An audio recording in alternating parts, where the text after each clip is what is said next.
Bonjour à tous, j'espère que vous allez bien. Bienvenue et merci d'être avec nous en compagnie de l'Atelier. Aujourd'hui, test revue matériel, puisqu'on va aller chez Wismec tester le Bellérophon RTA. Atomiseur reconstructible, single coil, que l'on retrouvera au tarif d'une trentaine d'euros environ.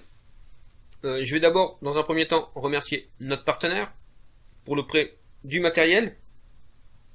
Il existe en SS, comme je vais vous le présenter, et il existe également en noir. Alors, pour la petite histoire, Bellérophon, c'est tiré de la mythologie grecque.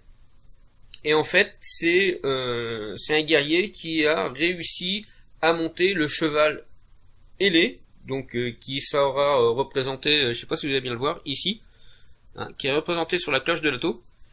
Et voilà, pour la petite histoire. Allez, on se retrouve tout de suite pour l'unboxing en gros plan. Et on se retrouve pour le unboxing de ce Bellérophon de chez Wismec RTA. Donc vous le recevrez dans une boîte plastifiée comme celle-ci, boîte plastifiée rigide, avec ici le premier visuel du RTA. On y aperçoit également un second Pyrex, et ici le petit carton avec tous les accessoires à l'intérieur. En tournant la boîte, sur le premier côté, on voit le nom du RTA, ainsi que la petite mention que c'est fabriqué par Wismec. De l'autre côté, on a tout simplement l'adresse, enfin le nom de la société, pardon, Wismec. De ce côté, le nom du RTA, et de l'autre côté, on y retrouve le petit scratch and code, pardon. Au dos, on y retrouve ce qui est inclus dans le packaging, et tous les petits pictogrammes, ainsi que le nom de la société. À l'intérieur de cette petite boîte, on y retrouve donc forcément le RTA, que l'on va détailler dans un instant. On y retrouve un second Pyrex. Pyrex plutôt de bonne facture, alors avec un peu une forme bubble, y compris celui qui est monté déjà sur le RTA, c'est exactement le même. Souvent de fois on a un plat et un bubble, là on a deux bubbles, donc on va le mettre de côté. On a un petit morceau de coton organique. Hop, je vais pas réussir à choper. Voilà, on a un petit carton avec le nom du RTA. Wismec, ici fabriqué en Chine par Wismec, avec tous les pictogrammes. On va voir ce qu'il s'y cache à l'intérieur. Alors, petit carton, donc on va ouvrir les deux côtés et on va pousser ce qu'il y a à l'intérieur. Tac. Et tac. Donc première petite pochette avec des coils. Donc de 0,20 ohms. On y aperçoit aussi 4 vis de plot et une petite clé Allen, pardon, pour le montage de nos résistances. Et on y retrouve également tous les joints nécessaires au remplacement de ceux qu'il y a d'installés sur le RTA. Peut-être qu'on va se faire un petit peu de place. On y retrouve une notice avec une partie en français, alors que je la retrouve, le français c'est tout le temps à l'arrière de toute façon. Et voilà, on a une partie en français, montage du RTA. Bon, c'est assez simple, hein. Il est assez simple au niveau du montage. Allez, on passe au détail donc du Bellérophon de chez Wismec. Donc je vous en fais faire le tour rapidement en vous disant tout simplement qu'il est fabriqué en acier inoxydable, qu'il a un poids de 50 grammes, qu'il a une connexion 510, un drip tip connexion 810, qu'il mesure 42 mm, donc drip tip compris, mais sans la connexion 510. Il a un diamètre de 24 mm à l'embase, et au niveau du Pyrex, il aura un diamètre de 27 mm. Il existe en couleur SS et en black. Donc voilà, on va passer au détail on va commencer par le drip top. Drip top en ultime, sans joint, relativement court, avec une belle embouchure, peut-être voire un peu trop court, et le joint se trouve à l'intérieur. On va démonter la partie du top cap.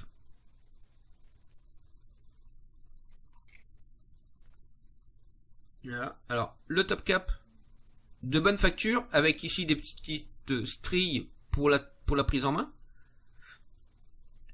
On y voit un joint pour l'étanchéité, le pas de vis qui est correct. Tac. Voilà. On va continuer de démonter.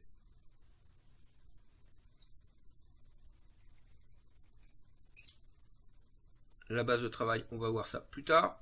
Ici, la cheminée avec deux gros haricots pour le remplissage de votre RTA. Ici, on y aperçoit un premier joint à l'intérieur. Ici, le joint pour faire l'étanchéité du Pyrex. Encore des petites gouttes d'eau suite au nettoyage. La chambre d'atomisation qui est plutôt sympathique. Bel usinage. Les pas de vis, les filets sont corrects. On voit un léger dôme. On voit l'inscription Bellérophon. Et ici, on voit simplement le cheval et les Pégases. Donc, le Pyrex, comme je vous ai dit tout à l'heure, de bonne facture. Capacité de liquide 4 ml. Pas de bord tranchant, poli. Une belle épaisseur. C'est plutôt pas mal. Passons à la base de travail. Alors, je vais prendre mon petit.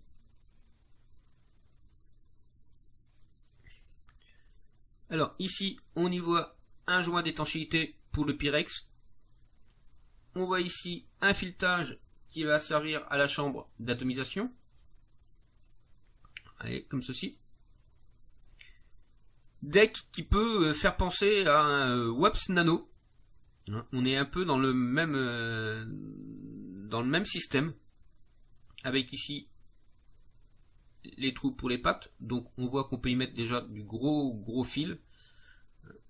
Les airflows qui viennent du dessous à l'intérieur et qui reviennent ici.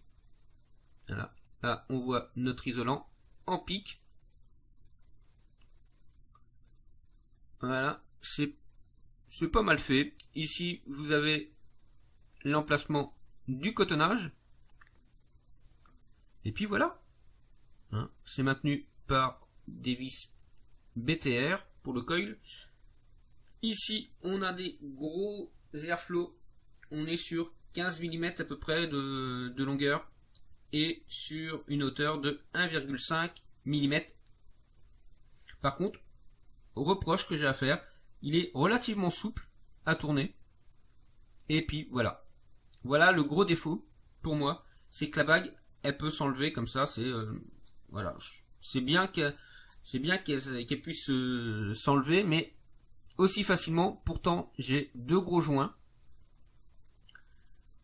Ça s'enlève vraiment très facilement. Vous voyez, je ne force pas du tout, mais pas du tout. Et ben, je vous propose qu'on se retrouve tout de suite pour un petit montage.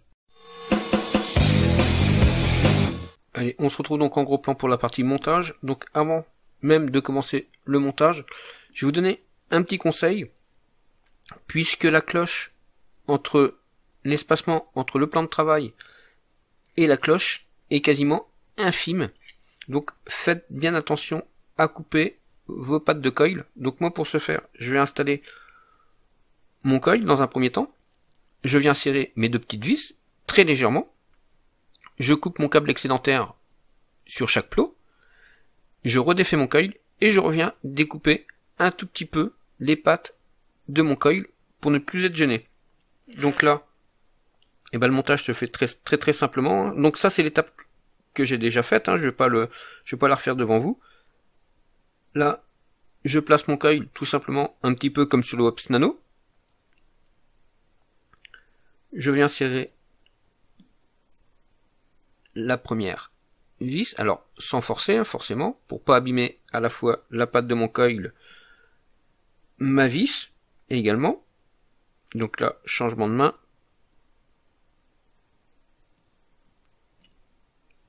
Il n'est pas passé.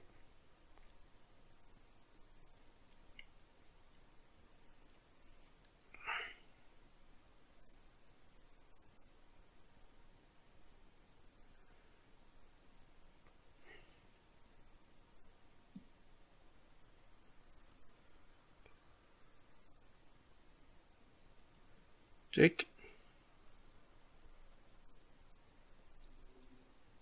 La deuxième. Check. Je regarde si mon coil est bien centré. Je peux le repousser un petit peu vers l'intérieur. Check. Donc si vous montez sur à même la box, hein, faites bien attention que votre box soit éteinte hein, pour des raisons de sécurité bien entendu. Donc ici ma box est bien éteinte, donc mon coil est installé.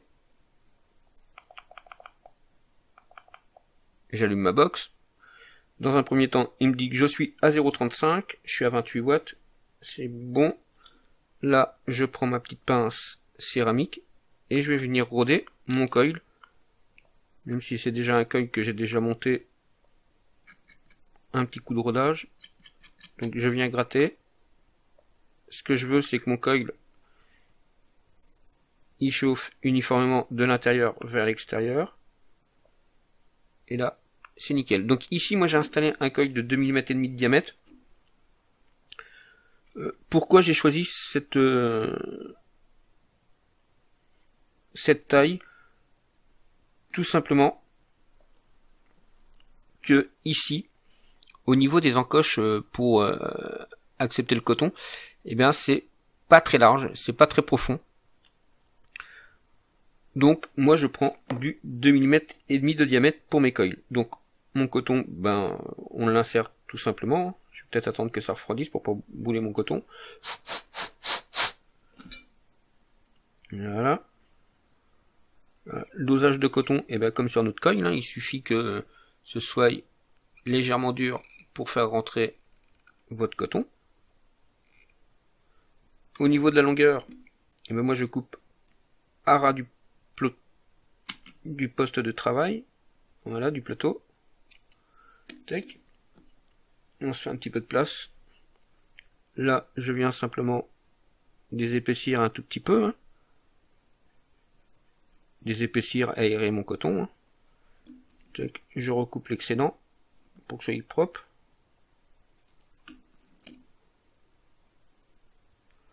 Tac. Je viens passer mon coton tout doucement. On le replacera quand il y aura du liquide dessus. On prend son liquide préféré. On vient arroser dans un premier temps le coil. Puis le coton. J'ai un coton qui s'imbibe vraiment très très bien, très facilement. Une bonne capillarité ce coton.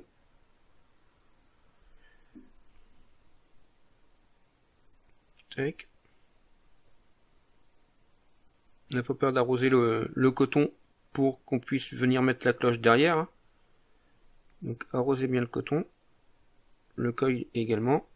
Enfin, un petit test de shoot. Et là, je suis à 0,39.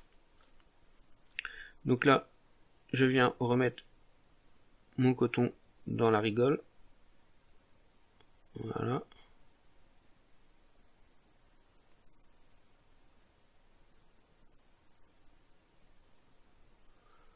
De l'autre côté, la même chose.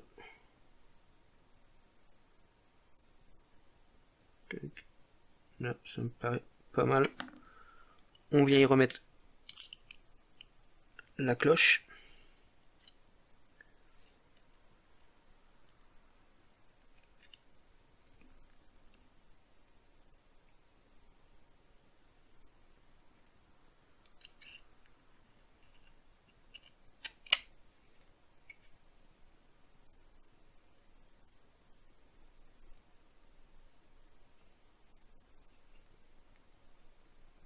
Voilà. Alors moi, sur ce genre de réservoir, je viens fermer mon airflow. Je remplis. Je vais pas en mettre beaucoup pour le test. Je remplis. Je viens fermer. Je retourne. J'ouvre mes airflow.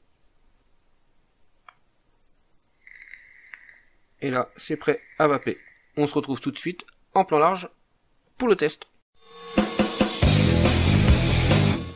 Allez, on se retrouve sur la partie test du Bellerophon.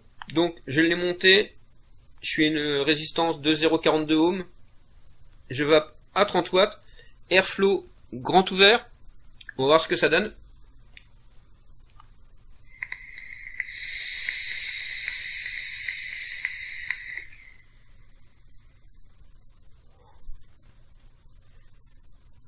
C'est un atomiseur reconstructible très aérien.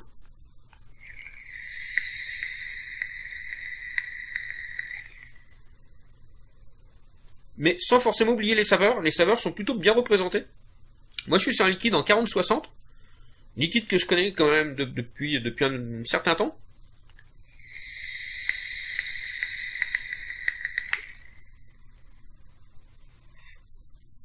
Allez, on essaye de fermer l'airflow. Donc on est bien entendu sur une prise directe, c'est-à-dire bouche-poumon. Le MTL avec ce genre d'atomiseur, ça va pas être, c'est pas génial. Là, j'ai vraiment refermé l'airflow, quasiment au maximum. Enfin, même au maximum. On va voir ce que ça donne.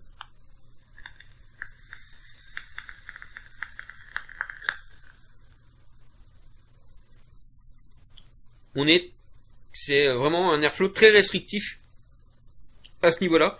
Moi, je l'aime bien, c'est à peu près moitié, trois quarts. Et là, c'est pas mal.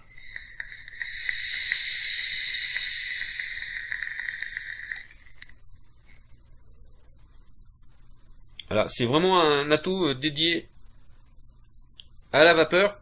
On peut y installer de gros cols. Vous avez vu la place sur le plateau de travail. On a vraiment beaucoup de place. Allez, je vais monter les watts un petit peu pour voir ce que ça donne. Là, on va monter à 40 watts.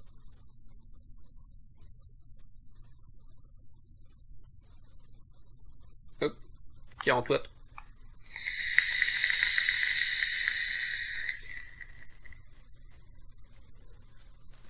Donc voilà, on se fait vraiment de beaux nuages de vapeur avec ce genre d'atto. Et on a une contenance qui est plutôt sympathique. Allez, tout de suite, le débrief. Allez, on se retrouve donc sur la partie débrief de ce Bellerophon de chez Wismec. Donc tout simplement, je vais vous dire les plus, les moins. On va commencer par les moins. Moi, ce qui m'a gêné dans un premier temps, c'est cette bague d'airflow qui s'enlève un peu trop facilement. Voilà, je trouve que c'est pas génial. Dans un deuxième temps, ce que j'ai pas aimé, ça va être à peu près tout. Hein.